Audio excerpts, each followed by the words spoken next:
死者包括一對嚟自荷蘭年約70歲嘅夫婦，以一名英國遊客目前喺約翰內斯堡深切治療部留醫。根據世衛資料，抗菌病毒主要存在喺體內，主要係此為獨立，或者主要透過接觸受感染動物嘅免疫系統而染病。病毒嘅傳播較為可有，病毒周圍發燒、頭痛、背痛等，潛伏期1至8個星期。到病發後期，患者可能出現腎衰竭。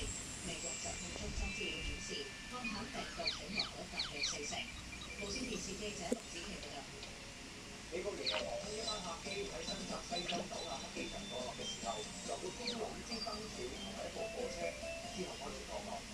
機上所有人都冇事，貨車司機就受咗輕傷。